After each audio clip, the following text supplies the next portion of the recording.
আইবিকে যখন গ্রেপ্তার করতে গিয়েছে আপনারা নাটক লক্ষ্য করেছেন, নাটকের আপনারা চিত্রায়ন দেখেছেন, সুন্দর অ্যাক্টিং। পুলিশ গ্রেপ্তার করতে গেছে, পুলিশ খোশ গল্প করছে, চা খাচ্ছে, কফি খাচ্ছে, আইবি সাজগুজ করে আপনার এই গ্রেপ্তারের জন্য বেরিয়ে আসছেন এবং এরই মধ্যে জনগণকে সংগঠিত হয়ে তার বাসার সামনে নারায়ণগঞ্জে মিছিল মিটিং করার সুযোগ দিয়েছেন। আর প্রশাসন নীরব দর্শকের ভূমিকায় ছিল। এগুলো কেন হয়েছে জানেন? এই সহজ সমীকরণ আপনাদেরকে মিলাতে হবে। এই আইবি সাবের হোসেন চৌধুরীদেরকে দিয়েই এই সরকারের কিছু কিছু উপদেষ্টারা রিফাইন আওয়ামী লীগ করার স্বপ্ন দেখছে। তাই আমরা বলছি উপদেষ্টাদেরকে, আপনারা এই সমস্ত নাটক করতে গেলে আপনাদের অস্তিত্ব কিন্তু থাকবে না। আইবিকে গ্রেপ্তারের কেন তাকে গ্রেপ্তার করতে গিয়ে এই নাটক করা হলো?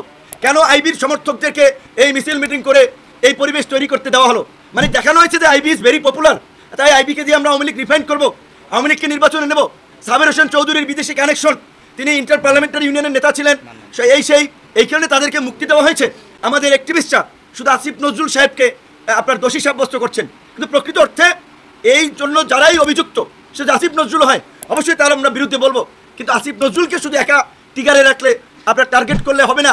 প্রকৃত অর্থে যারা এই আওয়ামী পুনর্বাসনে জড়িত, গণহত্যাকারীদের রক্ষায় জড়িত, এই আওয়ামী লীগের দোসরদের ব্যবসা বাণিজ্য এখনো টিকিয়ে রেখেছে কোন কোন উপদেষ্টা, আমাদেরকে খুঁজে বের করতে হবে, তাদের বিরুদ্ধে আমাদেরকে নামতে হবে।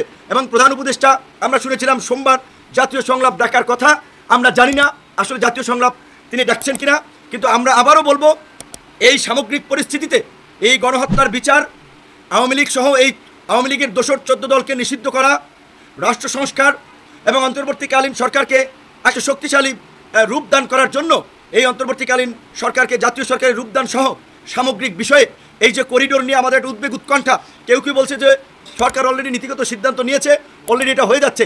চট্টগ্রাম আপনারা দেখেছেন বন্দর বিদেশিদের হাতে তুলে দেওয়া হচ্ছে। এই আমরা জানি না শুধু আমরা লীগ নিষিদ্ধ হওয়ার বিষয় নিয়ে আছি, আর তলে তলে যে আরও দেশে অনেক কিছু হয়ে যাচ্ছে, এই সমস্ত বিষয়ে আমাদের কনসার্ন আছে কিনা। তাই আমরা এই বিষয়গুলো সামগ্রিক প্রেক্ষাপটে আমরা প্রধান উপদেষ্টাকে জাতীয় সংলাপ ডাকার আহ্বান জানাচ্ছি। জাতীয় সংলাপে আলাপ আলোচনার পরে চট্টগ্রাম বন্দরের বিষয়ে সিদ্ধান্ত নিতে হবে, করিডোরের বিষয়ে সিদ্ধান্ত নিতে হবে এবং অন্তর্বর্তীকালীন সরকারকে জাতীয় সরকারের রূপদানের বিষয়ে সিদ্ধান্ত নিতে হবে। অন্যথায় শুধুমাত্র লীগ নিষিদ্ধ হওয়ার এই মূলা ঝুলিয়েই আমাদেরকে কিন্তু আমাদের প্রকৃত আপনার দৃষ্টি থেকে আমাদেরকে সরানো যাবে না।